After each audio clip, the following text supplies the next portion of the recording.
Jeez, Mom, don't you understand that you're embarrassing me? Get out of my room, yelled Christopher, throwing the headphones on the keyboard. Karen blushed in frustration. She wanted to object to the child, maybe even scold him, but froze, unable to find the strength to argue. Instead, she did exactly what her son told her to do. She left the room and closed the door. Another conflict between them arose out of nothing. She knocked on the door, but her son did not hear her. So the woman walked into his room, getting caught on a webcam. It turned out that he was chatting with a girl at the time, and the 12-year-old boy had no plans to introduce the girl to his mother, especially when she brought him a pile of washed laundry with Spider-Man and told him loudly about it. But is that reason for quarreling? After all, Karen did everything for him, did everything she could to try to keep their life as normal as possible. She got a second job to pay for the rent, buy clothes, and pay for Christopher's classes. She cooked his favorite food, tried to be involved in his life to help him in any way she could, but he still was not happy. Karen realized that she lacked the grit to raise her son. Bill was a real man and raised his son properly, always keeping him under control. But at the same time, he had a very close relationship with his son, showing that he loved him and was proud of him. Bill often said that the sooner you start treating your son like a man, the sooner he will become a real man. Christopher grew up brave, smart, and fair. He didn't let anyone hurt himself or his friends. The boy was very social, and from an early age, he made up adventures for himself and his peers. So there was never enough Band-Aids or antiseptic. But Christopher had never been angry, closed off, testy, or annoyed with the whole world. He had never allowed himself to yell at his mother before. Anyway, Christopher had never been a problem teenager. His personality changed recently, but unexpectedly, and very quickly. Exactly 1 year ago. Unfortunately, there were other reasons besides puberty. Karen, saddened by the quarrel, walked to the bedroom. She wanted to change after work and get to her household chores, but she had no energy. Karen Howard had been feeling quite tired lately. Her body ached, a look of sadness settled on her face, and her head was buzzing with 1,000 thoughts. She sat on the bed with a heavy sigh, looking at the framed picture out of habit. There were Karen, her husband, and Christopher, who had just turned 5. They were happy. "Will I be able to handle everything without you, Bill?" She shook her head as she looked at the family picture. Bill Howard died a year ago in a terrible car accident. He was driving home from a business trip, but was in too much of a hurry and was speeding. The car crashed into a pole. The car and the driver burned to nothing but embers. What was left of Bill's body was buried in a closed coffin. They didn't even get a chance to say goodbye properly. They only cried over the coffin lid. Their life had completely changed since then. Christopher withdrew into himself. The teenager did not want to share anything with his mother. When he felt bad, he just stayed in his room and put on headphones. And if Karen tried to talk to him, he always reacted with anger to any questions. And today, he was arguing with his mother again. Karen decided to call her only friend, Mindy, and share her thoughts. After all, she had no money for a psychologist, and her friend's help was free. Mindy had recently realized her dream. She bought a summer house in the countryside. She spent all her free time there decorating the house and planting flowers in the garden. So during the last few months, they rarely met and usually only called each other. "If I can't help him, probably I am a bad mother," the woman sighed heavily as she shared her feelings with her friend. "Mindy, I've tried to talk to him, but he withdraws into himself and won't share anything with me." "Are you kidding? You're a great mother. You're very nice and gentle and kind. Maybe even too much," Mindy muttered. "But this is who I am. I think it's wrong to push children too hard, especially Christopher. I mean, he's a good boy, but our life turned upside down. So the only way to solve problems is to talk to him. But how can I talk to him when he's always sitting in front of his computer with his headphones on? Should I cut the wires or something?" Karen asked. "You know what, Karen? Why don't you visit me this weekend? There is no internet, but very fresh air, and the river's 10 minutes away from the house. We'll have a barbecue and try to get Christopher to talk. The weather should be fine. We'll swim and sunbathe by the river," her friend suggested enthusiastically. The woman liked the idea. Maybe they really need a change from the city to the countryside. For a while. After all, living in the apartment they shared with her dead husband was stressful. Time did not heal. She still went to bed and, out of habit, turned to her husband's side to say goodnight and ask him to make the lights less bright. Bill liked to read books every night. One of those detectives was still on the bedside table. The bookmark was on the penultimate chapter. Bill never finished the book and had no chance to unravel the tangle of mysteries the author had woven. And Karen couldn't put the book away, so she wiped the dust off the bedside table and put the book back. "I'll talk to Christopher and tell him about your idea," Karen promised her friend. In the evening, Christopher came out of his room and showed up in the kitchen where Karen was cooking dinner. "Do you need some help?" he asked, without looking at his mother. The woman hid a smile as she mixed potatoes and meat in the pan. She knew that was Christopher's way of telling her, "I'm sorry." "Yeah, help me to eat it. I can't eat it all by myself," she joked. "With pleasure. It smells so good, Mom," her son smiled. "Get the plates and forks out, please, and let's eat," Karen told her son. When it was time for dessert, Karen decided to discuss their weekend plans with her son. Mindy called. She took a vacation and went to the country for a week. The woman began from afar, with her eyes down in a bowl of vanilla ice cream. "Cool," replied Christopher, eating his portion with gusto. "She's inviting us over for the weekend," Karen said, looking intently at her son. "And what am I going to do there, Mom? It's boring there," the teenager immediately protested. "There's a river there. You can swim, sunbathe, and do some fishing. We'll have a barbecue," the mother persuaded the stubborn son. "Please, Christopher, let's go together." Something seemed to break inside the boy from his mother's tone, and even his shoulders dropped. He stopped eating the ice cream and then looked at his mother. And in his green eyes, the same as his late father's, Karen saw her son. She saw the same Christopher he had been a year ago. "Okay, Mom, let's go," he nodded. The weekend did welcome them with bright sunshine and cloudless skies.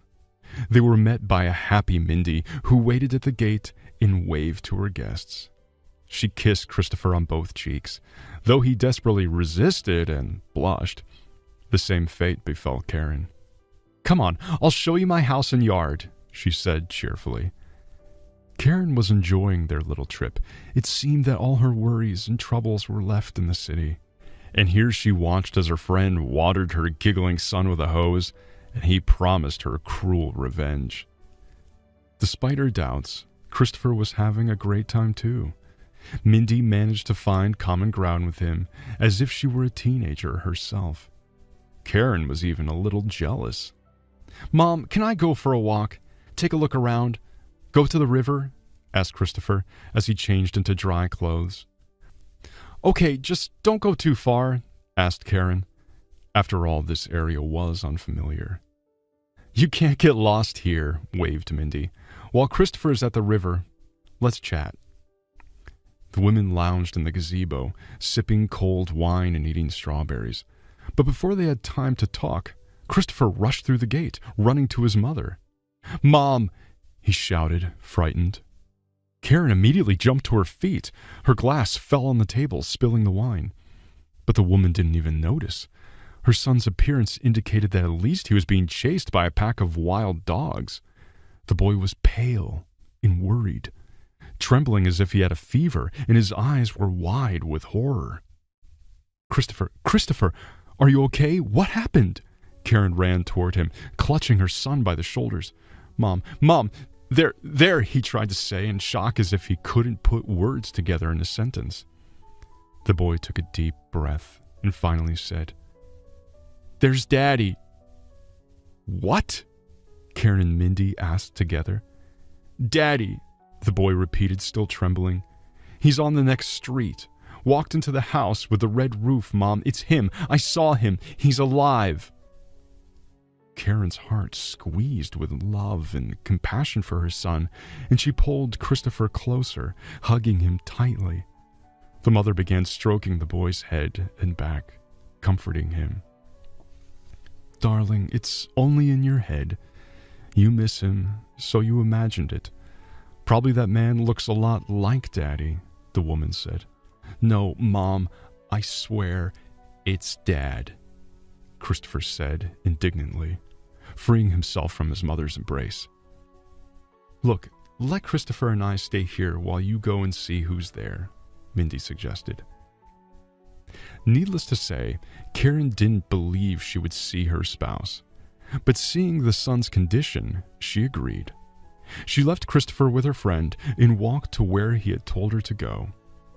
When she found the house with the red roof, she stood on tiptoe and timidly peeked behind the gate.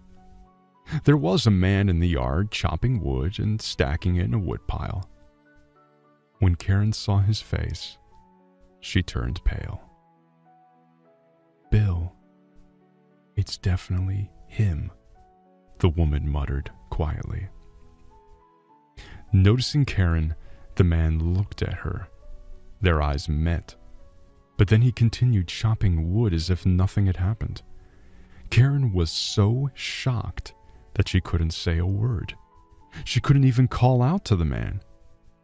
Frightened, she went back to Mindy and immediately asked her who lived there. But Mindy couldn't answer anything. "Karen, I bought this house not long ago and I've only met a few of the neighbors. I know the neighbors from the house across the street and the houses on the side. If you want, let's go and ask them about everything. Maybe they can tell us something," her friend suggested. Together, they immediately went to one of the neighbors, Mrs. Murphy. She welcomed the guests and listened to their questions. Then she nodded. "Oh, you're talking about Michael. He moved into Mrs. Stevenson's house recently. Everyone knows about him. Nothing interesting ever happens here, but recently an unbelievable thing happened. A man was found in the woods," she said. "What do you mean, found in the woods?" pale Karen asked her. "No one tried to find him, so the poor guy settled in our village. Mrs. Stevenson is a widow. She has lived alone for a long time, so she sheltered him. She felt sorry for him. He looked a lot like her late son, so she started calling him Michael, like her son. I told her not to call him by the dead man's name, but still she decided to call him by her late son's name, and that man doesn't care. He doesn't remember his name anyway," the old lady replied calmly, adjusting the robe. "We have to go to that house," Karen said in a voice ringing with tension. "What if it's—" She couldn't finish her thought out loud. Also, she didn't want to give hope to herself and her son, but she wanted to believe in a miracle. Confused, Karen, Mindy, and Christopher headed to Mrs. Stevenson's house. Intrigued by what was going on, Mrs. Murphy decided to go with them. "Polly!" the old lady shouted. "Polly, Michael, you have visitors!" The host came out to meet the strange guests. The man, a spitting image of Bill, except with a beard, looked at them bewildered. He looked at Mindy's tanned face, turned his gaze to Karen's, and frowned. And then Christopher couldn't hold back the emotions that seemed to have been boiling up inside him the entire year. He ran toward the man. "Daddy! Daddy!" the child shouted. "Christopher, wait!" It was all that Karen had time to say. But the boy already had his arms around the man, snuggling up to him. He was crying, not embarrassed by the tears. "Daddy," mumbled Christopher, unable to find other words. It was too long since he had said that cherished word. And now he just couldn't keep quiet. The man stared at the child in confusion. He put his broad palm on his head and stroked his blonde hair. And then the unbelievable thing happened. The man's whole body trembled. His face lit up, his eyes opened, and his hands began to shake. "Christopher," he uttered in a hoarse voice. "My son, my dear Christopher." He cradled the boy in his arms, and Karen, not believing her eyes, covered her mouth with her hands, trying to stop the sobs. Bill looked up at his wife with tears in his eyes. "Karen," her husband muttered. She rushed to her nearest and dearest, hugging them both and thinking she would never let them go. Later, they sat at the table at Mrs. Stevenson's house. She made a soothing herbal tea. The old woman kept wailing that they'd flooded her bed with tears, that nothing would grow there now, though she wiped her tear-reddened eyes too. I was on my way home that night. I wanted to get home quickly to surprise you. There was a man standing on the road, trying to catch a ride. He looked like an ordinary guy, like everyone else, not suspicious at all. I decided to give him a ride because I could hardly keep my eyes open. I thought I would talk to him and it would be easier to drive. But when he got in the car, he pulled out his gun. It told me to get out. I got out, and he approached me from behind and hit me in the head. When I woke up, I didn't remember anything. He'd hit me that hard. I didn't remember my name, my age, where I was going, or even where I was. I was in the woods. He must have dragged me away from the highway. I walked along the path through the woods until I came here, to the village. But I fainted before I reached the village. The locals found me and sheltered me. Bill recounted the fateful events that led him to this village. "So it wasn't you who died in the accident. We buried someone else," Karen guessed. In turn, Karen told him about the terrible car accident and the body that had been mistaken for her husband's. Karen was holding Bill's hand, and Christopher was hugging his father on the other side. Karen couldn't even unclench her fingers because she thought her husband would disappear. What if it was just a dream? But it wasn't. The year-long nightmare was over, and now the Howard family had a bright future ahead of them.